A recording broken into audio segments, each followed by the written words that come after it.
Welcome, welcome, welcome to another week of Political Breakfast. We are so glad that you are here and listening on WABE this second week of early voting here in Georgia.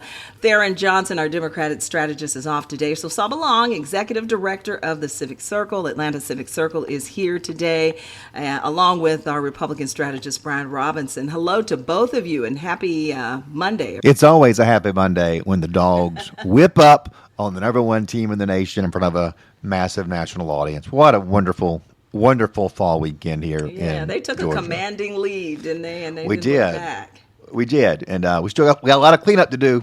But it's amazing to look as bad as we did in some aspects and still win as big as we did. So that's reassuring. But look, I mean, Alabama goes down, Georgia beats Texas. I mean, I didn't even lose sleep over the Falcons getting whipped up on yesterday. I was in too good of a mood. I was in too That good. was the only thing we needed. Yeah. Oh, yeah. The Falcons' luck ran out, but Yeah. they'll be back. They're still in second place. They'll be back. Well, Lisa, Saba- I do feel like we need to start off with this because I know Tharon will be listening, and I promised that I would do this.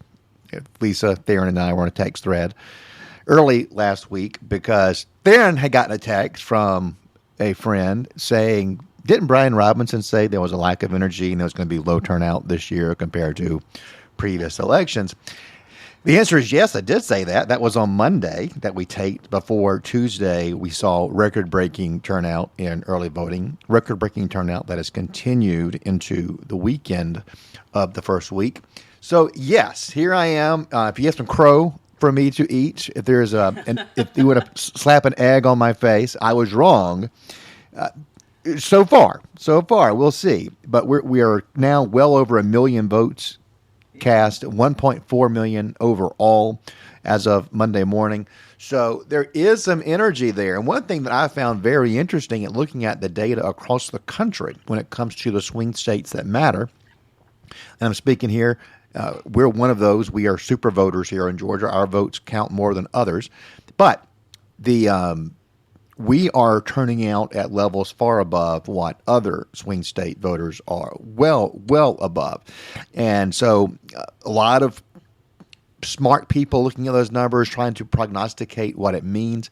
And I'm happy to come back to that in a minute. I don't want to monopolize the time, but I want to say, yes, I was wrong. I want to start out by saying that there's a lot more energy out there than I thought. I was going to say it means, right, Saba, that there is enthusiasm behind this race, and we really saw that momentum change when Kamala Harris entered the race, and you really felt that vibe here in Georgia. And I think women are outnumbering men going to the polls. Is that what you're hearing? Yeah, women are outnumbering men, but I think I'm going to burst the bubble a little bit here and say that actually the 2020 voter turnout was higher than where we are right now. So if you look at total turnout so far in the 2024 election, we're at about 9% lower than what we were in 2020. Now that number is decreasing, right? That margin is getting smaller. I think a lot of that had to do with the fact that there was weekend voting in a number of counties, and it shows that weekend voting is helpful for voters. And we'll see as we go into this week, a lot has happened. We've seen the candidates show up across battleground states, and that gap, I think, is going to start to shrink as folks say, okay, I am going to pay attention to this election after all. And I think there are a number of voters who are not sure still what to do. Maybe they feel like I'm going to skip the top of the ticket and vote down for my local races, but I just don't know yet if I really want to pull the trigger for this candidate or the other. Yeah, 2 weeks to go. You really have to target those undecideds. But the campaign commercials are starting to hit the airwaves. And in your opinion, what impact, do those commercials have on specifically the undecided voter who doesn't know who he or she is voting for? Yeah, and I'm happy to get into that. Let me round off what Saba's saying there because she raises a good point. What I technically said last week was I think turnout will be less than 2020. So that I'm not totally wrong in what I was saying. I just think the energy, I was wrong about the energy levels. There's obviously some interest. I think in 2020, everybody had been getting those automatic absentee ballot forms sent to them because it was COVID. And so a lot of the vote came in by mail already, and that could explain why 2020 looks a little different than 2024. we'll see. As I said to Tharon, I'm not proven wrong just yet, but I was wrong on the energy levels. It's obviously more than what I had anticipated. The commercials tell you a lot, Lisa and Saba, about what the strategies of the campaigns are and what numbers they are seeing internally. You can see that the Trump campaign is continuing to highly target black men. I've seen polling that continues to show black men going to Trump by 25% or more. That is a historically large margin, something we've been discussing here for the last year. I've said here also over the last year that I was watching three groups: black men, Gen Z, and college-educated white suburban Atlanta voters. And the headline in the New York Times today, as we are recording, is both campaigns are digging through the troves of data to find these crucial Americans. They both think many are younger, black, or Latino. The Harris team is also eyeing white, college-educated women. So, you can read it in the New York Times, but you heard it here first. Right? Those are the groups to watch in this election cycle. And so these ads that you are seeing are going at those groups. In Georgia, Latinos less so, because that's 4% of our electorate, very, very small. The black vote, however, is a massive part of our electorate. White college-educated women, huge and influential part of our electorate. And so when you look at this heavy rotation of transgender topic ads, who are they going after? Moms who don't want their daughters playing in sports against biological males, but also black voters. And one Lisa, that I sent over to you, and we can play it now. Hell no, I don't want my taxpayer dollars going to that. It has Charlemagne the God and another guy recording their show. DJ Envy. Okay, so this is why diversity counts, right? We have we have different backgrounds with different knowledge. I did not know that. I did not know I had to look up that it was Charlemagne the God. I didn't know who that was either. But so you got these two, high profile media folks. Kamala even supports letting biological men compete against our girls in their sports. Kamala is for they, them. President Trump is for you. So it's a very direct appeal to black voters in that sense. So if he does get in the 20s, all of this investment in that targeting in that community has been worth it. Yeah, back to the notion of black male voters, though, and how they're voting for Trump in large numbers. I mean, I don't know.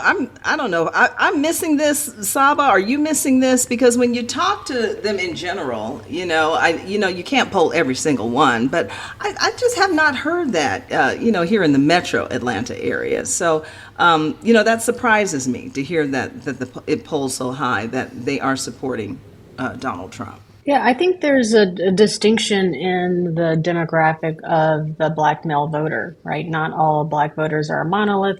Certainly not the case for black men. And I think black men who are doing well financially might have a different take on this election than black men who are not. But I think broadly, and I don't know if we've talked about this on the podcast before, but I think broadly, Democrats have not done a good job over the past 5+6 years on messaging to black men. I think there's just been an emphasis on women and a neglect of black men. And sometimes I think we're seeing that in the polling, and we're seeing that in their willingness to hear Trump out, despite the fact that his policies are not necessarily supportive of black men and black families. Right. And so when that distinction is not clearly made for them, and just think about this, like if someone's coming to me and they're hearing my needs and my concerns, I'm going to pay more attention to them. Right. Then I feel neglected. And I think that's some of what we're seeing. I know the Harris campaign has tried to address that in a number of ways. One was going on that show, which is called The Breakfast Club, which is probably one of the top, certainly 5 black shows in the country, radio shows in the country, where they've had candidates on. If you remember in 2020 when Biden made the comment about they'll put you in chains or you're not black if you don't vote. Oh, that yeah, was on the Breakfast Club. yeah. So yeah, they are known for, those kind of key moments in campaigns. So I think the Harris campaign is trying to figure out how to address this gap, right? And there are some ways to do it. And they're trying. They're going on the Breakfast Club. They're having surrogates, whether they're folks who are athletes or others, try to come out and say, hey, here's why you should vote for a Harris Waltz ticket. Well, Lisa, you were at the rally this weekend. What did the crowd look like? Okay, the crowd, it was an enthusiastic crowd, I have to say. It was mainly minority, and it was a large throng of women. Interesting. Yeah. But we've talked about this before, where we've said, to an extent, this election is going to be about men versus women, right? I mean, Trump broadly is campaigning on, I would call it a bro strategy, but he's certainly pushing messaging to men. And the Harris campaign is pushing a lot of messaging to women. What, in terms of commercials, what's standing out to you? One that I sent over, and I sent over a few, so I should get some extra credit for my homework assignment here. But there was one in particular that I'm going to pull up real quick. It was about Amber Nicole Thurman. My daughter Amber made me so proud. Who was an African American woman, young, maybe 30. I don't even know if she was that old, who passed away because she couldn't get the medical care she needed. What happened to her was preventable. My daughter is gone because of what Donald Trump did. For 54 years, they were trying to get Roe v. Wade terminated, and I did it. What I found compelling about that particular ad from the Harris campaign is quote from her family. And they said, "We are not political. Like, we don't care about politics. But because of a government action, we are now stepping in and saying this election is too important to ignore." And that is a really strong message that I think speaks to a lot of folks who feel similarly. I don't really like politics. That's for other people to debate about. But then you hear someone come in and say just very earnestly, hey, here's my story. Here's how my family was impacted by this. And here's what you should do as a result. That is a very strong, compelling message. Brian, as a strategist, how do these ads factor in when people go to the voting booth? Can you gauge that, really? The ads that we're seeing here in Georgia, and I don't know if they're the same ones that are playing in other parts of the country, the ones that have Charlemagne the God in it, you got to think are going straight at black men, where that is a significant portion of our electorate, certainly a big part in the metro Atlanta media market. That's not necessarily the case in Pennsylvania and Wisconsin and Michigan. Yes, there are black voters there, but they are statistically much less important there than they are in Georgia. So I think they're doing two things. One, for a handful of voters, they're persuasion ads. They are trying to provide a permission structure for you to go vote for one of two candidates when you don't like either one. And, I hear this from some white college-educated women that I've run across, people who don't like Trump naturally. But in the verbatims, what they say to me is, I don't want my daughter playing against boys in sports. Like, for some, that is just a flashpoint issue. And that is a permission slip for them to vote for Trump, even though they may not like a lot of things he says. When it comes to targeting black men, you're looking at a group of folks who haven't traditionally been Republican. They need a permission slip to step out of what their partisan home is and to go a different direction. We saw Republicans, the old Republicans, many college-educated white Republicans, become Democrats in the last 8 years because but they had to make that abrupt change at some juncture. This may be one of those tipping points. We saw a tipping point in 2016 where a lot of white voters became Democrats. In 2024, we may be looking at a situation where it's a greater tipping point with non-white voters becoming Republicans. And we've seen it already in some previous cycles. It's been building up. This is not out of nowhere. A couple of weeks ago, Lisa, Tharon, and I were speaking to a WABE donor audience, and I reminded them that the House majority is Republican because a few Latino districts switch from Democrat to Republican in recent cycles. So, we're seeing this trend pattern hold, and these ads are really targeting those groups that are fluid and perhaps transitioning from one party to the next. Yeah, I think political ads, any good political ad evokes emotion, right? And I think you're seeing that in the ad that Brian referenced and the one that I referenced. And ads that evoke emotion are not necessarily intended to call upon your better angels, right? It's about here's what's at stake, and here's what this candidate will do if you vote for them in office, or this candidate will do if you do not vote for them in office. And it's supposed to raise the stakes, right? That's what campaign ads are all about. We raise the stakes and we show you what will happen if the election does not go the way that we want it to go. Beyond that, I think the question is, where are these ads going, right? Who are they targeting? How are folks being reached? One anecdote that I think about where I feel the Harris campaign has done not as good of a job as they should have, for sure, and when we talk about targeting Black men, is a friend of mine who's a political consultant here in Metro Atlanta, has a Black son who's 23 years old. And over the course of the campaign, his son has received numerous ads from the Trump campaign and from, GOP-related PACs, and has received minimal mailers or any kind of communication from Democrats, from the Harris campaign. And so that makes me think, well, what in the world are you all doing? And who are you targeting that you are missing a Gen Z, Black male demo who is probably going to vote for you because of his father, but not because of the communication that you as a campaign are actually pushing out.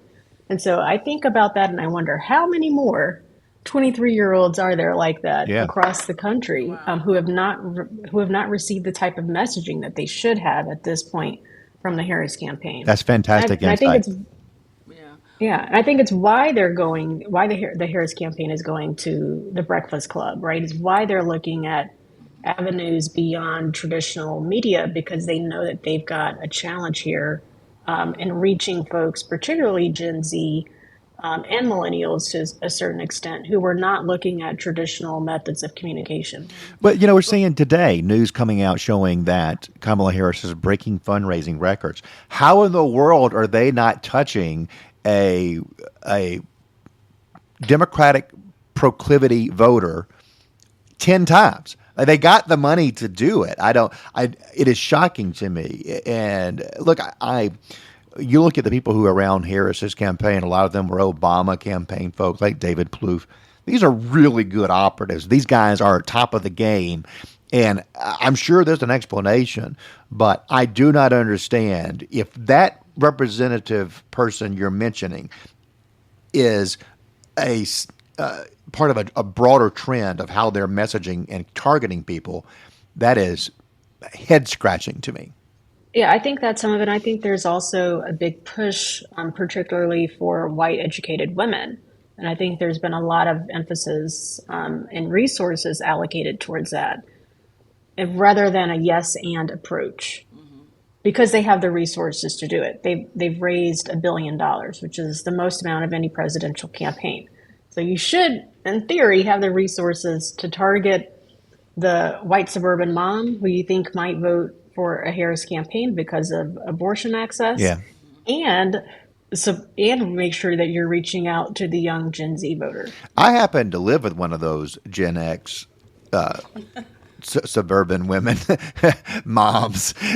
And in 2022, despite the fact that we are profiled very heavily as Republican voters, obviously, she was getting a lot of Stacey Abrams mail. I mean, she was getting more Stacey Abrams mail than I was getting Republican mail in the 2022 cycle because of all the money that Stacey had.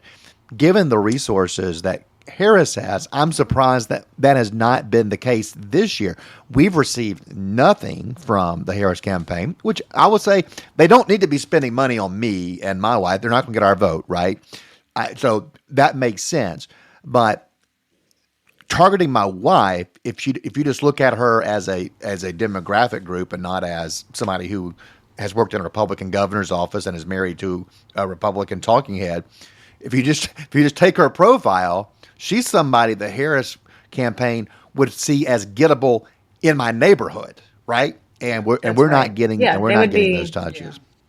Yeah, that demo would be identified as a soft support. Yeah. Well, talking about the basics, both campaigns coming back to Georgia later this week. We've got Donald Trump going to be in Gwinnett, and we've got former President Barack Obama coming to stump with Harris. What do you think the messaging should be at the 11th hour? Saba, I'll start with you. I mean, really, it's just get out and vote. I mean, they have got to turn out their voters. That's it. Maybe having a Barack Obama helps do that. I'm not totally convinced that it does, but it certainly is great optics. And then I think the other part of their messaging should be helping Democrats down the ticket, right down the ballot. There was a lot of concern early on when Joe Biden was the nominee that Democrats across the board would really be hurt down ballot. And that has been alleviated to some extent because Harris is now at the top of the ticket. But ultimately, what they've got to remind folks is even if she's elected president, there's the Senate and there's Congress, right? And who ends up holding power there is a big question. And then down the ballot, when you look at local races, state house, state senate, et cetera, are they getting out the vote for Democrats down the ballot? And that's really what their message should be, that more than anything. Yeah, that's pretty much what you said last week, Brian. You sticking with that? Well, I do want to comment on Obama coming, because where I began to believe that Donald Trump was going to win this election was when my daughter and I sat down and watched Obama's speech in Pittsburgh a week and a half ago. And, normally he's cool as a cucumber, right? And he was angry. He was as angry as I've seen him. And it really came across through the lens. And I went and looked at the coverage of it later, and you saw headlines like Obama's speech gets blowback because it seemed to be very preachy toward black men. And it was like, okay, so they're seeing the same data as I am, and they are reacting to it. And so I would stay away from that messaging that he did.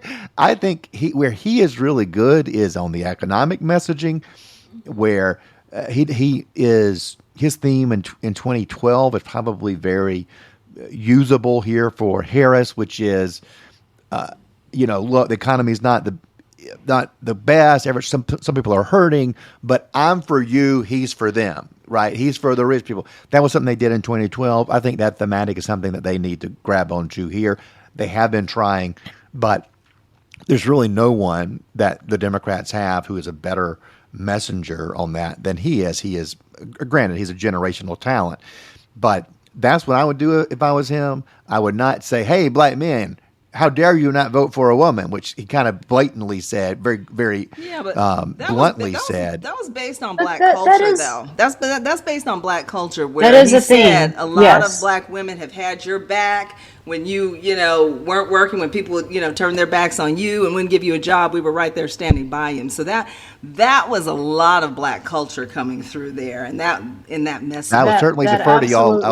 I'll certainly defer to y'all on that for sure. I acknowledge I'm a cultural outsider watching this, but the anger that I saw, I don't think was a good look. I mean, because one, it's off brand for him, and his brand is very strong. So I would stick with economic messaging, and I would say the same for Trump. Talk about the fact that in these closing days, are you better off than you were 4 years ago? It is a tried and true standard in American politics. It happens to play in his favor in this particular election. Stick to that and the border. He's never going to not talk about the border. He loves to talk about the border and immigration issues. Those are the top two issues. Stick to those. Do a 30-minute speech and get out of town. That would be my advice. That would be him having message discipline, Brian, which we know he doesn't Well, you have. asked me for my advice. I'm not saying it's going to be taken. I'm saying this is what I think would be the best scenario, the most strategic sense. I will say maybe he can do some other little shtick because on Republican Twitter in social media over the weekend, his stop at the McDonald's in Pennsylvania where he managed the French fry fryer, that really Which was staged. The McDonald's was closed, and they did that specifically for him. I'm telling you, it was viral, and I saw it all I know, over my social media feed. I did too. I don't know if this is an indication of who I follow on Twitter or not, but my social feed on Twitter is predominantly Elon Musk and various Republican messages and points. Yeah. So I don't know if that's the algorithm or is it truly me? I don't know what's going on. I want to go to something Brian said around Obama and anger. I think there's a lot of frustration amongst Democrats. At least I hear this oftentimes amongst Democrats that this election is going to be close. One thing we're seeing in that frustration from Barack Obama and his conversation to Black men and to Black voters generally, and it's something I'm hearing from a lot of Democrats, is they are angry and perplexed at how close this race is. And I think it's because of, if you just stack all the things that has happened under the Trump administration, January 6th, comments that he has made during the campaign. When you stack all of that up, I think they see that and say, how in the world could this be close? The choice is crystal clear. And I don't think they would have that same point of view if it were another Republican candidate. But I think they particularly feel that way because of Trump. And so that's some of, I think, what you're seeing, from Obama and others who are just baffled that this is really a close race. Yeah, so let me ask you, and if you dare, both of you, if the election were held today and the results were all counted and everything official, Brian, who do you think would end up on top? Donald Trump. Kamala Harris seems to have stalled out, and Trump is peaking at the right time. I was at a presentation last week by pollster Frank Luntz, whom many of our listeners will know from TV, a longtime Republican pollster, but not someone who is a Trump acolyte, someone who has been willing to speak out against Trump very often. And while he would not say who he thought was going to win nationally, he said it's really too close to call, he did say that he thinks Trump is going to win Georgia, which obviously is our major focus here. I think that is the case. It's not going to be a massive margin by historical measures, but it'll be more than 12,000 votes. Let's hope for the security of our state that whoever wins, that is by a wide enough margin. But I'm going to say Trump by 100,000 in Georgia. I feel really good about where Republicans are in their early vote, looking at the demographics. If I was a Democrat, I'd be a little freaked out because the Democrats should be able to look at the early votes and be like, we're way ahead right now, knowing Republicans are going to close the gap on Election Day. Right now, it feels really close. There are things that Democrats can hang their hat on. The fact that women are outnumbering men, that is good for Democrats. But there's a large number of white and older voters who are showing up. That's good for Republicans. You're seeing massive turnout in rural counties. So I feel really good about where Republicans are. And if they have an election day advantage, it's going to be really hard for the Democrats to catch up. Saba, what are your thoughts if the election were held today? That's so tough. My gut says if it were today that Trump wins, but part of that is part of the reason for that is because I think Republicans have learned from 2020 and previously when they were against early voting or certainly against vote by mail, there has been a concerted effort amongst the Republican Party to push their voters to bank what they're calling bank their vote, right? Bank your ballot now. And so I think some of that is reflected in the early voting numbers that we're seeing so far. There is not, if you look at turnout in Metro Atlanta, it is not at the numbers that Democrats need it to be. And so there's a question of if Democrats will be able to close that gap. Granted, we still have some time, right? There's another week or so of early voting. And so the question is, will Democrats be able to close that gap? Nationally, it's very tough. I mean, there's still a path for Harris to win the national election, even if she loses Georgia. So there are some states that either party has to win, right? I think Georgia is a must-win for Trump. It's a nice to win for Harris. And there are some other states that Harris needs to win, right? So, yeah, if the election were today, I think in Georgia, Trump wins. But that doesn't mean that Democrats can't close that gap. Saba Long, Executive Director of the Atlanta Civic Circle, Brian Robinson, our Republican strategist. Thanks to both of you for being here today and giving your insight. We'll talk to you live later this week when both candidates come to town. That's right. Lisa, can I just say one thing? My hearts and prayers are to the folks who lost their lives and the families affected in Sapelo Island. That was a real tragedy. And I know that they're in the hearts and minds of a lot of folks right now. Terrible. Yeah. Absolutely terrible.